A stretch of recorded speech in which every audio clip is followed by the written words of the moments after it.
নিশা বঙাইগাঁৱৰ আটুগাঁৱত উত্তপ্ত পৰিস্থিতি। বৃদ্ধৰ পৰকীয় প্ৰেমক লৈ উত্তপ্ত পৰিস্থিতি। অভিযোগ মতে ভৱেন বৰ্মন নামৰ বৃদ্ধ বয়সৰ লোক এজনৰ সমীপৱৰ্তী গাঁও এখনৰ বিবাহিতা মহিলা এগৰাকীৰ সৈতে আছে দীৰ্ঘদিনীয়া প্ৰেমৰ সম্পৰ্ক। এই পৰকীয় প্ৰেমত চকু পৰিছিল স্থানীয় একাংশ লোকৰ। আজিও নিশা বৃদ্ধ ভৱেন গৈছিল প্ৰেম নিবেদন কৰিবলৈ, কিন্তু আজি কপাল বেয়া বৃদ্ধগৰাকীৰ। ৰাইজৰ হাতত বন্দী হ'ল বৃদ্ধ প্ৰেমিক।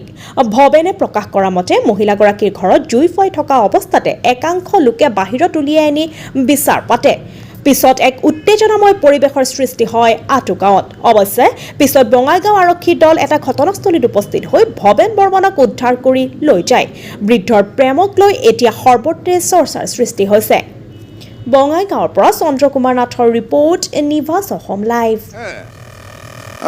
এঘৰ মানে ঘৰত কিবা এটা মানে কেৰণ লগাইছে হা, অৰ্থাৎ প্ৰেমত পৰিছে হা, বুঢ়া মানুহ। গতিকে এই ক্ষেত্ৰত আহিলোঁ ৰাইজৰ বিচাৰ শুনিবলৈ। বিচাৰ শুনি হা, ৰাইজৰ VDPয়ে ধৰিছে বোলে, কিন্তু ৰাইজটো গোট খাইছে। ছোৱালী মানে যিজন মহিলাৰ লগত সি প্ৰেমত পৰিছে তাৰ মানে কোনো পৰিচয়ে নাই, ইয়াত নাই, দেখা দেখিয়ে নাই। গতিকে ৰাইজে উত্তপ্ত পৰিস্থিতি উদ্ভৱ কৰিবই, যিহেতু একপক্ষীয় অভাৱত মানে কোনো এটা হেৰি নহয়। গতিকে সেনেকৈ ক'লে বোলে ছোৱালীজনীক মানে অৰ্থাৎ মাইকীজনীক আনিব লাগে। তে মাইকীজনীক আনিব লাগে যদি ভিডি পাৰ্টিক সহায় লাগে এজন মাইকীৰ। মই ঘৰত গৈ মই নিজৰ মাইকীক উঠাই লৈ আহিলোঁ বিচনাৰ পৰা। নিশ্চয় মই নিজে আনিব পাৰিম হা, VDPক লৈ। লাষ্টত বিচাৰ কি যে প্ৰক্ৰিয়া হ'ল হে, VDPয়ে কি মানে কি কেনেকৈ কি কৰিলে হে, একোৱে খবৰ নাপাওঁ। CRP পুলিচ আহি উঠাই লৈ গ'ল হা ক্ৰিমিনেলজনক। কথা ইমানতে হা, বঙাইগাঁও নিউ বঙাইগাঁও পিপিৰ পৰা, নিউ বঙাইগাঁও পিপি আৰু CRP পাৰ্টি আহিছিল হা, হাজাৰ হাজাৰ ৰাইজ গোট খাইছিল। ৰাইজে বিচাৰ প্ৰক্ৰিয়া মানে ভাবিছিল কি হা, সেইজন মানুহ এনে বেবিচাৰী, তাক অলপ শাস্তি দিয়া উচিত।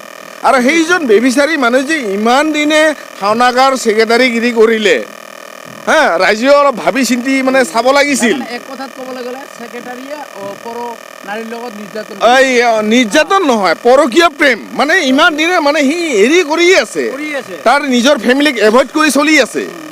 আজি ফেমিলিও ইয়াত উপস্থিত আছিলে অলপ আগতে। এজাহাৰ মানে ৰাইজৰ পৰা ক'ত এজাহাৰ দিব? এতিয়া VDP পাৰ্টিৰ আণ্ডাৰত আছে। গতিকে মই কি ক'ম? মই আছোঁ বিশেষ এটা কিবা হেৰিত, গতিকে সেইখিনি মই নিজৰ ব্যক্তিগত নকওঁ। মোৰ খোলা কথা, এইবিলাক মানুহ হা, যেনেকৈ যি সিহঁতে মানে বিচাৰ প্ৰক্ৰিয়া মানে চলাইছিল আগতে ভাওনাগাঁও ছেক্ৰেটাৰী কৰাতে।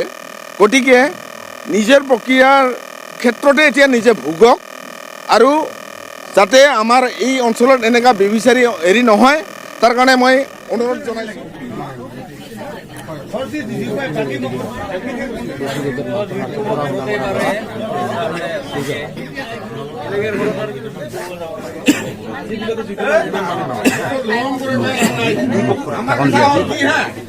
বহু দিনৰ পৰা 2 বছৰ ঘৰৰ পৰা হা বুজিছে, আমাৰ এতিয়া ডিষ্টাৰ্ব কৰি আছে মেম।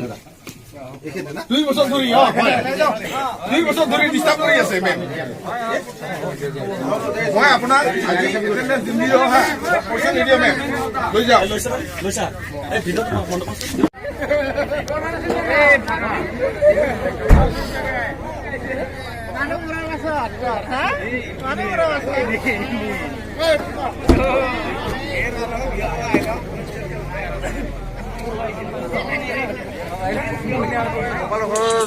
ব্ৰহ্মণৰ ঘৰত যাই এনে জুই পৰি আছিলোঁ 3জন, কপালৰ ৰাতিটো আৰু তাৰ বেটা আছে 12 বছৰ।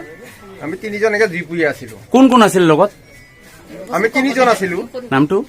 নামটো গোপাল বৰ্মনৰ ঘৰত গৈছিলোঁ মই, তাৰ বেটাখিনি আৰু মাওতা, সেনেকৈ আমি 3জন জুই পৰি আছিলোঁ।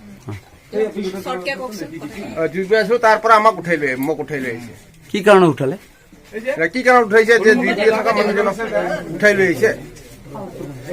ফেমিলি আছে।